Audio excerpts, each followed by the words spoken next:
Alright guys, you saw the title and thumbnails video. In this video in chess, I'm going to be comparing the knight and the bishop. We're going to be seeing their advantages and disadvantages, and we're going to decide at the end, like, which piece is ultimately better, in my opinion. And also maybe even in your opinion. And yeah, let's just begin. But before I begin, guys, if you just please drop a like and sub us, I would really help the channel a ton. If you really just hope, you can also drop super thanks. If you have any questions, just comment them down below. And if it's difficult to hear my voice, if I haven't mentioned it already, just turn on the captions. Without further ado, let's just begin. Okay, guys. So in chess, the knight... Oh, whoops. The knight and the bishop are both equally rated at 3 points. But there is a lot of debate as to which one is better. So here are some advantages of the knight compared to the bishop.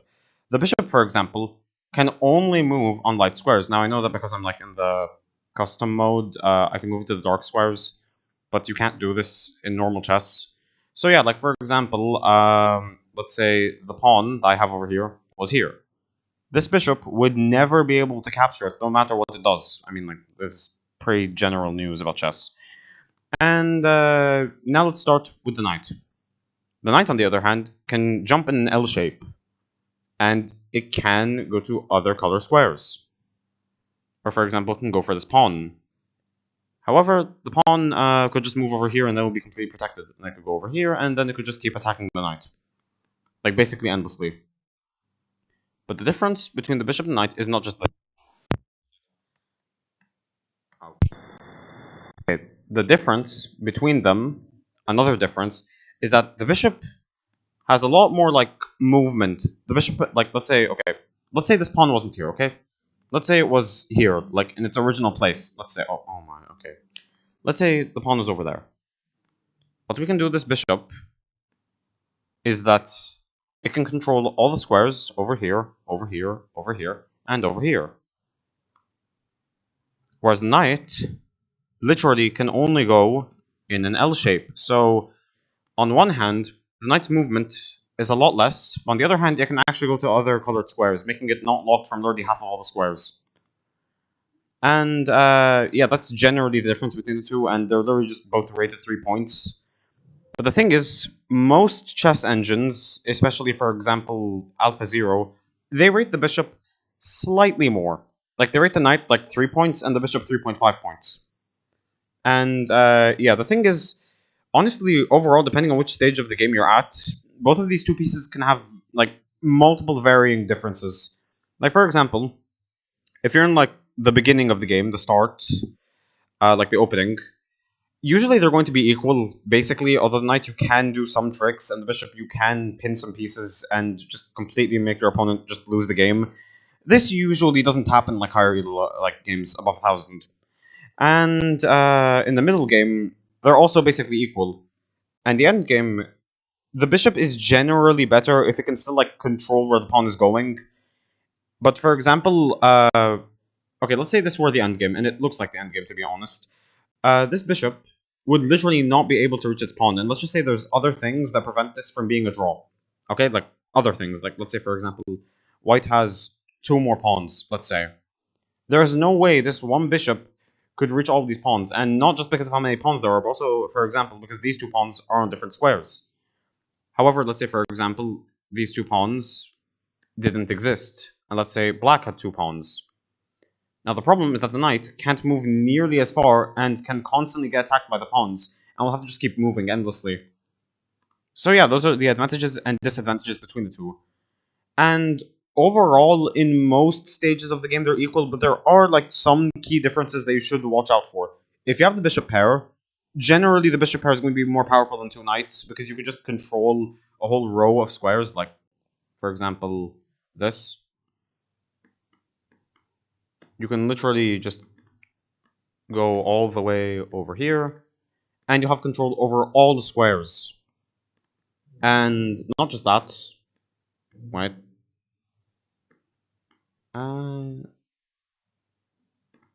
Just ignore this, okay? Now the thing is, another difference, besides the bishop pair, is that the knight can literally just jump over pieces. So for example, if we have, like, these pawns in the way, it doesn't have to go one by one. It can just jump immediately. Not like that, like that. And yeah, those are the key differences between the two pieces. Now, another important thing in the game is it depends if the position is an open position or not. Like, for example, what I mean by an open position, a position in which there aren't too many pieces around. If there aren't too many pieces around and the pawn isn't, like, extremely close to promoting and the king is there, then the bishop can generally stop it. However, for example, let's say this pawn over here was over here and the king was over here. The thing is, let's say the bishop is over here. The bishop will be able to stop the pawn from promoting at all. And let's use the king, for example. The problem... Oh, whoops. Okay. The problem in this position for white is that the knight literally can't make it in time. Like, let's say, for example, the king is over here, and it's black's turn. The knight can't arrive in time to save the pawn. If this happens, then it's a draw. There's nothing white can do. However, if they had a bishop, then they could protect the pawn, and then you just bring your king, and that's it. So yeah, it generally just depends. However, for example, if your position is just a completely closed position in which there is like no way to really escape in the game, like to bring out more pieces, then yes, knight is better. Because knight can just jump over pieces and it moves in a very weird shape that even the queen doesn't move in. So yeah, overall, the use of both the knight and the bishop really just depends on what position you're dealing with, and that's really it, to be honest. Past that, they're basically equal. If a pawn is really close to promoting, then there is literally no way the knight is stopping it. And the knight can't defend the pawn if the king is about to like attack it. However, for example, the bishop can stop the pawn from arriving and can also attack it. However, the knight, for example, in a position in which every piece is basically trapped and there's no movement at all, the knight can jump over other pieces and even launch some attacks. So overall, ultimately, in my opinion, I used to believe that the knight was better, and I would usually sacrifice my bishop for my opponent's knights. However, now that I've thought about it, probably they're just equal. But it really just depends on your situation. If you're in an open position, just sacrifice your knights for bishops. And if you're in a closed position, probably just sacrifice your bishops for knights. Probably.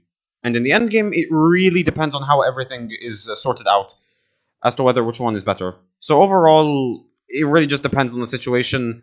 But other than that, they're basically just equal and nothing more.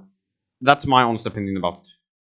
And yeah, that's the whole video. If you enjoyed it, please drop a like and sub, as I would really help the channel a ton. If you really enjoyed it, you can also drop a super thanks. Without further ado, guys, I will see you on the next video. If you have any questions, just comment them down below. And yeah, I'll see you on the next video. Goodbye.